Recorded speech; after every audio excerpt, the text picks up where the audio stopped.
어떻게 축복이 될 수 있을까요? 여기에 대해서 동의하십니까? 우리의 생각에는 고난이 축복이 될 수 없습니다. 그럼에도 불구하고 우리는 고난이 축복이라고 고백을 합니다. 모든 사람들은 고난을 싫어합니다. 힘든 것을 좋아할 사람은 아무도 없을 것입니다. 그래서 안정되고 편안한 길을 선택하지요. 그러나 고난은 피할 수 없습니다. 부자들이 고난이 없을까요? 예수님께서 말씀하신 부자 비유에서 그들은 밭에 소출이 많으므로 그 열매를 쌓아놓을 창고가 없다며 어찌할꼬? 라고 걱정하였습니다. 부자도 걱정이 있다는 이야기입니다. 권력을 행사하는 정치인들을 보십시오. 그들에게는 힘만 있을까요? 우리가 잘 알다시피 저 여인이 대통령이 되지 말았으면 좋았을 텐데 그런 아쉬움이 있습니다. 저 사람이 부자가 아니었다라면 겸손했을 텐데 그런 아쉬움을 가지고 있는 그런 많은 사람들을 봅니다. 목회도 그렇습니다. 지금도 행복한 목회를 저는 꿈꾸고 있습니다. 하나님의 사람들이 모인 공동체 안에서도 그러나 고난은 피할 수 없다는 것입니다. 이민사회를 보니까 10명 중 7명이 교회를 다닌다고 합니다. 여러분, 교회를 다닌다면 교회 안에 웃음꽃이 활짝 피어나야 되지 않을까요? 천사의 도시인 이 LA에는 70% 이상이 신앙생활을 하고 있답니다. 그러면 말 그대로 천사처럼 사회가 좀 더 밝고 좀 더 활기차고 좀 더 무언가 이기적이지 않고 뭔가 주님의 향기가 나야 되지 않을까요? 그런데 여러분들이 살고 있는 이 LA 시대는 어떻습니까? 굉장히 혼잡하고 굉장히 복잡합니다. 미국에서 주택 구입하기가 가장 힘든 곳이 뉴욕을 제치고 LA랍니다. 아마도 서울에서는 그래도 가장 힘든 곳이 서울인 명동이나 강남 3구를 이야기하겠지요. 무엇을 의미합니까? 서울인 그 도시나 이 LA나 먹고 살기가 굉장히 치열하여 경쟁이 치열하다는 이야기죠. 그래서 이 사회는 밝지가 않고 경쟁하기 때문에 사람과의 관계가 아주 어수선하다는 이야기입니다.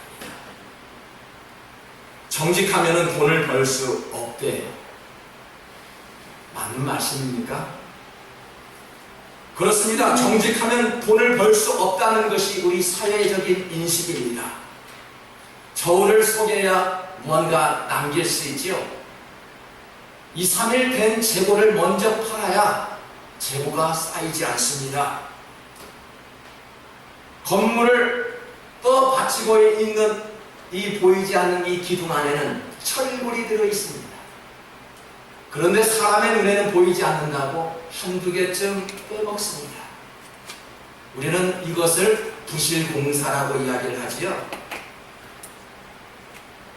우리가 돈은 정직하면 벌 수 없다라고 말하지만은 성경은 그렇게 말하지 않습니다. 정직한 자에게 돈이 반드시 붙는다라고 이야기합니다. 신호와 규칙을 어기면 우리는 조금 빨리 갈 수 있지요. 내 명분을 빼먹으면 잠시 이득은 얻을 수 있으나 오래가지 못합니다. 그래서 선교들은 바르게 살아야 한다, 성경은 정직해야 된다 라고 가르치지 않습니까? 많은 선교사님들도 선교가 무엇이냐고 물어보면은 정직한 모습으로, 바른 모습으로 그 삶의 현장에서 가족들과 열심히 살아가는 것이 선교라고 이야기합니다. 여러분, 도대체 선교가 무엇일까요? 저는 누구에게나 이 LA가 선교지라고 이야기합니다. 한국에서 아주 좋은 모습으로 바라보고 있죠. 지난주 목사님이 그렇게 이야기하셨습니다. 마사코에 있는 목사님이 LA 와보니까 바로 이곳이 선교지라는 것을 알았대요. 한국에서 갈망하고 있는 이 미국 땅이 선교지라니 말이나 됩니까? 바르게 한번 장사해 보십시오. 바르게 한번 신앙생활 한번 해보십시오. 얼마나 어려운지 모릅니다. 그냥 대충 신앙생활 하고요, 그저 돈을 벌기 위해서 장사하면은 굉장히 편하게 할 수 있습니다. 그러나 정직하게 장사하고요, 올바르게 신앙생활을 하면 할수록 고난이 밀려온다는 사실 아십니까? 여러분, 우리가 바르게 신앙생활하고 바르게 장사하고 바른 목회를 꿈꾸다 보면은 고난이 밀려온다는 사실이지. 분명한 것은 바르게 살면은 고난이 그만큼 따른다는 것입니다. 본문은 환난의 징조에 대해 말하고 있지요. 오늘날 환난이란 무엇일까요? 위험한 핵전쟁을 말하죠. 캘리포니아에 예고된 대지진을 말하고 있지요. 무서운 전염병을 말하고 있지요. 예수를 믿는다고 하여 박해를 받고 있고 옥에 갇히는 그런 시대를 우리는 환난의 시대라고 이야기합니다. 감옥은 죄인들이나 가는 곳으로 알고 있었습니다. 그렇죠? 감옥은 죄인들이 가는 곳입니다. 그러나 성경을 보니까 감옥은 선한 사람들도 갈 수 있다는 것을 보여줍니다. 12절에 보니까 이 모든 일 전에 내 이름으로 말미암아 너에게 손을 대어 박해하며 회당과 옥에 넘겨주며 임금들과 집권자들 앞에 끌려갈 거니와. 왜 우리가 바르게 살려고 노력하지요? 왜 세상의 빛과 소금의 역할로 살아가야 된다라고 말씀합니까? 나의 높은 인격 때문에 그렇게 사는 것이 아니죠. 내가 이만큼 배웠고 나는 다른 모습으로 조상들로부터 배웠기 때문에 나는 바르게 살아가야 된다는 것이 아니죠. 우리는 예수님의 이름 때문에 바르게 살아가야 하는 것입니다. 아멘. 주님께서 말씀하시기에 너의 가정 형편과 너의 가문 때문에 너의 인격을 많은 사람들에게 보여주는 것이 아니라 예수님의 이름 때문에, 나 때문에 빛과 소금의 역할로 살아가라고 말씀합니다. 우리는 하나님의 복음을 전하는 전도자들이 분명합니다. 우리의 모습 때문에 세상 사람들이 변화가 있는가 하면은 우리의 모습 때문에 세상 사람들이 상처받고 있다는 거 아십니까? 저에게 가장 크게 밀려오는 강력한 부분이 있습니다. 어떻게 하면 이 공동체를 위해서 좀 더 정직하게 행할 수 있을까? 어떻게 하면 이 공동체를 위해서 바르게 이끌어갈 수 있을까? 어떻게 하면 이 공동체를 위해서 밝은 환경을 만들어갈 수 있을까? 그런 부분들이 강력하게 밀려옵니다. 저에게만 있을까요? 모든 믿는 자들에게 동일한 은혜가 똑같이 주어질 것입니다. 믿음 안에 있는 모든 부분들에게 저와 같은 그러한 동일한 부분들이 이어졌을 것입니다. 왜 그랬을까요? 믿는 성도들 앞에 교회라는 것은 따뜻한 가정과 같습니다. 여러분 가정 편안하시죠? 그와 같이 교회에 오면은 좀 편안해야 된다는 이야기죠. 아멘. 가정과 교회는 뗄래야 뗄 수 없는 하나님께서 만들어주신 공동체입니다. 여러분, 가정이 아프면은 교회가 아프게 되겠지요. 이 교회가 아프면은 여러분의 가정이 아픕니다. 여러분의 가정이 아프면 교회 나오기 싫습니다. 목회자인 저도 그래요. 내 가정이 아프면 교회 가고 싶지 않아요. 설교하고 싶지 않아요. 가정이 행복할 때 교회 나오는 것이 기쁘지요. 교회 나와서 기쁘면은 우리의 가정이 들어가서도 기쁘고요. 다음 날 또다시 다음 주가 기다려지는 것이 교회에서 주신 은혜입니다. 사랑하는 성도 여러분, 오늘날 교회들이 많은 고난을 받고 있습니다. 어떤 교회들은요, 동성애에 찬성하지 않기 위해서 그 교단을 탈퇴합니다. 많은 교단에서 혜택을 받고 있는데도 많은 재산을 다 던져버리고 홀로 나와서 우리 새로 다시 시작하자 라는 마음으로 교단을 탈퇴해버립니다. 어떤 목사는 동성애를 향해서 주례를 서지 않겠다며 회피를 합니다. 법에 걸리는 거지요. 동성애 주례를 하게 되면 목사들은 법에 위촉되는 것입니다. 정말로 우리들은 각종 불의와 이단 사상에 타협을 해야 합니다. 하나님의 심판을 전하고요, 헌금 생활을 강조하면 인기 없는 목사로 추락해버리고 맙니다. 오늘날의 교회입니다. 교회에서뿐만 아니라 가정에서도 바르게 살면 고난을 받는다고 합니다. 16절 보십시오. 심지어 부모와 형제와 친척과 벗이 너희를 넘겨주어 너희 중에 며칠 죽이게 하겠고. 오늘날 부자 간의 갈등, 부부 간의 갈등, 형제 간의 갈등이 오늘날의 이야기가 아닙니다. 믿는 사람들이 고난받는 가장 큰 이유가 무엇일까요? 왜 우리가 고난 속에 있을까요? 우리는 은혜를 외치고 성령 충만함을 외치고 있는데 왜 그럼에도 불구하고 고난 속에 있을까요? 무엇 때문에 그렇게 고난을 받고 있습니까?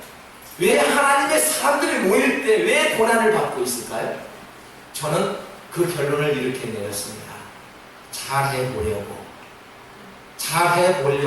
부부싸움을 하지요. 잘해보려고 교회에서 성도 간의 갈등이 일어나죠. 이유는 한 가지입니다. 잘해보겠다는 그 마음 때문입니다. 17절을 한번 볼까요? 또 너희가 내 이름으로 말미암아 모든 사람에게 미움을 받을 것이다 라고 하였습니다. 우리가 예수 안에 살면은 미움을 받는 것은 기정사실입니다. 칭찬만 받을 수가 없지요. 좋은 일 하면서도 어떻게 칭찬받을 수 있을까요? 예수 그리스도에 머무는 자는 칭찬만이 아닙니다. 징계가 따르고요, 때로는 채찍이 동시에 따르게 됩니다. 우리가 진정으로 저와 여러분들이 하나님의 사람들로 선교적 삶을 살아가고 싶거든 올바른 것이 무엇이고 바른 행동이 무엇이고 진리가 무엇인지 정확히 구분할 수 있는 분별력을 가질 수 있어야 한다는 것입니다. 선교란 하나님 안에서 정직하게 살려는 모습을 보여주는 것이라고 하였습니다. 그러다 보면은 더디 갈 수 있습니다. 답답하게 보일 수도 있습니다. 하지만 바르게 사는 것이 가장 빠르고 안전한 길을 가고 있다는 것을 우리가 알아야 합니다. 그런 고난의 시간에 하나님의 섭리가 임하는 것입니다. 고난 속에 하나님의 섭리가 임하지 어떻게 우리가 기도하지 않고요, 그러한 하나님께서 주신 고난 속에 빠져있지 아니하고 어떻게 우리가 하나님의 섭리를 체험할 수 있다고 말할 수 있을까요? 13절에 보니까 이렇게 말씀합니다. 이 일이 도리어 너희에게 증거가 되리라 라고 말씀하셨습니다. 이 일이란 무엇일까요? 예수님 때문에 박해받았던 일, 주의 일을 하면서 상처받았던 일, 주의 일을 하면서 핍박을 받고 옥에 갇혔던 일을 말하고 있습니다. 하나님의 섭리란 지혜와 사랑으로 우주에서 발생하는 모든 일들을 돌보시고 이끄시는 하나님의 통치를 말하죠. 아멘. 그것을 우리는 하나님의 섭리라고 이야기합니다. 모세가 출생할 당시에 아들이면은 다 죽임을 당했죠. 근데 모세는 갈대 상자에 담아서 나일 강가에 또 내려가고 있었습니다. 모세는 죽지 않았죠. 하나님의 섭리입니다. 다윗은 사울에게도 많은 쫓김을 받았죠. 바울은 주의 일을 한다고 권장을 받고요, 옥에 갇히고 있을 때 이것을 고난이라고 말하지 않고 축복이라고 말하였습니다. 하나님의 섭리입니다. 어떻게 주의 일을 하면서 권장을 받습니까? 옥에 갇히게 됩니까? 왜 사람들로 인해서 주의 일을 한다고 핍박을 받습니까? 그래서 바울은 고난이 아니라 이것을 축복이라고 말씀합니다. 빌립보서 1장 12절을 다 같이 한번 읽어볼까요? 형제들아, 내가 당한 일이 도리어 복음 전파의 진전이 된 줄 너희가 알기를 원하노라. 빌립보서는 로마 감옥에서 쓴 옥중 서신입니다. 마음이 평안한 상태에서 쓴 글이 아니라는 것입니다. 아주 심각한 불행을 당하고 있을 때 가장 어렵고 힘든 이 시기에 바울은 글을 썼습니다. 선교사 하면 바울이지요. 바울의 목적은 무엇일까요? 복음 전파였습니다. 영혼군이었습니다. 복음을 위해 바울은 사악한 황제인 네로에 의해서 고문을 당하고 참수를 하겠죠. 야고보가 그랬습니다. 돌에 맞은 스데반이 그랬습니다. 거꾸로 매달려 죽은 베드로가 그랬고 모든 사도들이 그렇게 순교하였습니다. 그럼에도 불구하고 그들은 내가 당한 일들이 복음 전파에 조금이나마 도움이 되었다고 이야기합니다. 사랑하는 성도 여러분, 나로 인해서 조금이나마 복음을 위해서 보탬이 되었나요? 한 사람의 죽음인 이 순교가 어떻게 개인적이 될 수 있을까요? 이들이 개인적일까요? 복음은 사적이 아니라 공적이어야 합니다.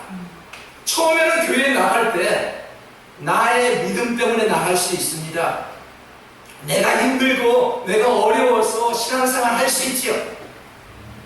집사 직분을 받고요, 안수를 받고요, 권사 직분을 받고요, 심지어 목사 직분을 받고요, 여러 가지의 큰 직분을 받고 있을 때 그때부터는 사적이 되어서는 안 되죠. 신앙생활은 사적에서 공적으로 변화되어야 합니다. 처음에는 그렇게 할 수 있습니다. 나 홀로 잘 되면 그만이지요. 나 영혼 구원하면 그만이지 않겠습니까? 신앙은 사적이 되어서는 아니 됩니다. 공적이 된 자세는 어떻게 될까요? 나 혼자 위해서 기도하지 않지요. 먼저 그의 나라와 의를 구하는 공적인 자세로 변화가 되죠. 중보 기도를 할 수 있는 것이죠. 아멘. 왜 저 사람이 나오지 않으면 마음이 끓을 정도로 근심과 염려 속에서 애타게 기다리고 있지요? 왜 그럴까요? 그 사람을 사랑하고 있기 때문에, 관심을 가지고 있기 때문에 이런 마음이 공적인 마음입니다. 우리가 신앙이 무르익으면 익을수록 사적인 감정에서 공적인 감정으로 변화되어야 합니다. 지금 우리는 사적인 감정이 아니라 공적인 자리에 앉아 있습니다. 복음을 위해 공적인 자리에 있습니다. 공적인 자리가 되기 때문에 우리는 편안하지 않죠. 사적인 자리는 얼마나 편안합니까? 하지만 교회는 공적인 자리이기에 가정과도 같지만은 그렇게 편안하지 않습니다. 복음을 위해서는 그렇게 편안하지 않다는 이야기죠. 여러분, 이 자리가 사적인 자리가 되게 되면 어떻게 될까요? 목사가 사장님이 됩니다. 제가 여기 사장님이 되면 여러분 어떻게 될까요? 사적인 자리는 사장님입니다. 무언가 개인적이지 않기 때문에 교회는요, 목사가 사장이 될 수 없고요, 직분자들이 임원이 될 수 없다라는 이야기지요. 여러분, 공적인 자리는요, 개인적이지 않기 때문에 편안하지 않다라고 분명히 이야기되었습니다. 그러나 구약에서 군대를 보니까, 하나님의 군대를 보니까 조직이라는 게 있다. 조직적으로 움직였던 하나님의 군대는 어느 곳에 가든지 전쟁에서 반드시 승리하였습니다. 조직.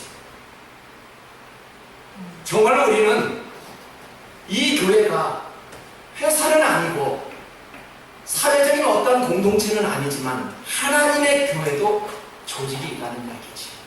조직이 무너질 때 하나님의 군대가 될 수 없다는 것을 알아야 합니다. 그래서 직분자가 세워지고요, 목사인 리더를 세워 하나님의 군대로 만들고자 합니다.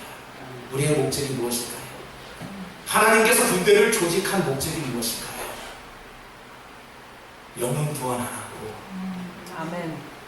복음을 위해서 싸우라고 아멘. 전신갑주를 입혀주시지 않았나요? 아멘. 칼 대신에 말씀을 주시지 않았나요? 아멘. 구원의 투구를 쓰고 계시지 않나요? 아멘. 구원의 복음의 그런 신발을 신고 계시지 않나요? 아멘. 진리의 허리띠를 내고 있지 않나요? 왜 그럴까요? 우리는 얇은 허리띠를 내고 샌들을 신을 수도 있고요, 투구를 쓰지는 않았지만 하나님께서 말씀으로 그렇게 무장해 주셨습니다. 아멘. 너희들은 하나님의 군대라고. 아멘. 군대는 조직이 있어야 합니다. 마찬가지입니다. 우리들은 공적인 자리에 그렇게 쉽지만은 않습니다. 공적인 자리에게 우리는 얼마든지 또한 탈퇴할 수 있습니다. 사적인 자리에서는 탈퇴할 수 없지요. 탈퇴해도 나 한 사람이기 때문에 나입니다. 하지만 공동체라는 것은 공적인 자리에 탈퇴할 수 있죠. 그래서 교회 등록이 그렇게도 중요하죠. 등록 교인이 되어야 된다고 이렇게 말씀하시죠. 얼마든지 불편하면 나는 선한 믿음교회를 떠날 수 있죠. 이것이 바로 탈퇴입니다. 탈퇴하면 어떻게 될까요? 쉬워요. 나 홀로 신앙생활하기 때문에 굉장히 쉽습니다. 그러나 성경을 보니까 구원은 인내로 이루어진대요. 본문 19절을 다 같이 읽어보겠습니다. 너희의 인내로 너희 영혼을 얻으리라. 아멘. 여러분, 바르게 살면 고난을 받습니다. 규칙을 지키고 법대로 살고자 하면 경기에 피하는 느낌을 받아 연약함을 보일 수 있습니다. 정말로 제가 찬양을 부르는데 너무너무 감동이 밀려와 가사를 한번 적어보았어요. 찬양을 부르면서요. 나의 연약함 그대로 사랑하시네 라는 문구가 딱 들어있어요. 우리는 찬양을 부를 때 어떻게 부르시나요? 그저 곡조에 맞춰서 따라 부릅니까? 가사 하나하나를 생각하면서 찬양을 한번 부르십시오. 얼마나 은혜가 쏟아져 넘쳐나는지. 그런데 저도요, 찬양을 부르는데 이런 가사가 떠올라서 얼른 적어보았어요. 나의 연약함 그대로 사랑하시네. 여러분, 우리는 강하려고 그래요. 내가 강자가 되고 싶어요. 저도 그래요. 누군가를 꼭 이겨야 직성이 풀리는 사람이에요. 지지 않으려고 해요. 특히 게임에서는 지지 않으려고 해요. 오늘 우리 선한 믿음교회가 탁구 교실이 매주 있어서 참 은혜를 많이 받는데요. 탁구 게임을 하면 지지 않으려고 하죠. 솔직하게 얘기하세요, 목사님. 이기려고 합니다. 이게 우리의 사회생활이죠. 그런데 말입니다. 하나님 은혜 가운데 살면은 지는 것이 이기는 거라고 이야기했습니다. 연약한 것이 강함이라고 이야기했습니다. 우리가 연약한 것이 오히려 예수 안의 연약함은 하나님의 강함이 임하는 새로운 통로가 된다는 이야기예요. 아멘. 우리가 연약해 보십시오. 그것이 기초가 되어 하나님께서 이끌어주신 통로가 된대요. 강하니까 하나님께서 만져주지 않습니다. 강하니까 건너주지 않죠. 여러분, 강해 보십시오. 기도 안 합니다. 잘하고 있는데 왜 기도합니까? 목사님, 저 기도해 주세요. 그런 분들에게 기도합니다. 여러분들은 오늘 기도 카드를 다 가지고 계셔요. 기도 카드를 써주시는 분은 중보기도 하게 되어 있습니다. 나 연약합니다. 할 때 하나님께서 돌보아 주신다는 사실을 아셔야 합니다. 예수 믿는 사람은 고난을 택한 사람들입니다. 너무 편안함을 추구하지 말아야 합니다. 사람들이 말하는 편안함이 아니라 하나님께서 주신 그 평안을 추구해야 합니다. 로마서 8장 17절에 보니까 자녀이면 또한 상속자 곧 하나님의 상속자여 그리스도와 함께한 상속자니 우리가 그와 함께 영광을 받기 위하여 고난도 함께 받아야 할 것입니다 라고 했습니다. 혼자 하면 쉽다고 생각하는 것이 우리의 일반적인 생각입니다. 혼자 있으면 너무너무 편안합니다. 생활하기가 자유롭고 여유가 많다고 느껴집니다. 참으로 위험한 생각들입니다. 함께 웃고 함께 울라는 것은 성경적입니다. 함께 웃고 함께 우는 것이 얼마나 성경적일까요? 이것이 선교지요. 어려운 사람 도와주는 것, 울고 있는 사람에게 다가가 울어주는 것, 이게 선교지 뭐 있겠습니까? 아멘. 영광을 위해 고난도 함께하는 공동체가 바로 가정이요 교회라고 하나님은 말씀합니다. 누가복음 12장 21절에 보니까 말세에는 자기를 위하여 재물을 많이 쌓아두고 하나님께 대하여는 매우 가난하대요. 이게 말세의 징조래요. 여러분들이 나를 위해서 천국에 가득 쌓아놓고 계신다라면 말세의 징조임이 틀림없어요. 하지만 하나님을 위해서 열심히 봉사하고 헌신하는 그런 마음이 가득하다면 하나님 은혜 가운데 사는 사람들이 틀림없을 것입니다. 사랑하는 성도 여러분, 선교나 전도, 목회는 자기를 위해 하는 것이 아닙니다. 하나님의 일이지요. 순교한 사람들을 보십시오. 순교한 하나님의 사람들은 감옥에서 죽어갔습니다. 그러한 모습을 보고 우리는 아파하지요. 이럴 때 우리는 낙심할 수 있습니다. 주님의 나라를 위해서 수고하는 성도 여러분, 오늘 저희들은 선교지를 맞이하였습니다. 특별히 한 주를 떼어놓고 하나님 앞에 선교의 사명을 잘 감당하라고 그렇게 기도하는 마음으로 예배를 드립니다. 우리 본문 18절을 다 같이 읽고 말씀을 마칠까 합니다. 너희 머리털 하나도 상하지 아니하리라. 너희 머리털 하나도 상하지 않는데 예수 안에서 바르게 살려고 하면 고난도 있을 수 있습니다. 하지만 그 안에 하나님의 섭리로 인하여 너희의 머리털 하나도 상하지 않게 하나님께서 보살펴 주신다라고 말씀하셨습니다. 우리의 한 영혼을 뿐만 아니라 우리의 주변 사람들의 영혼을 위해서 오늘도 한 번 더 생각하고 한 번 더 그 사람을 바라보며 한 번 더 그 사람을 향해 나아가 한 영혼뿐만 아니라 많은 영혼들을 구할 수 있는 저와 여러분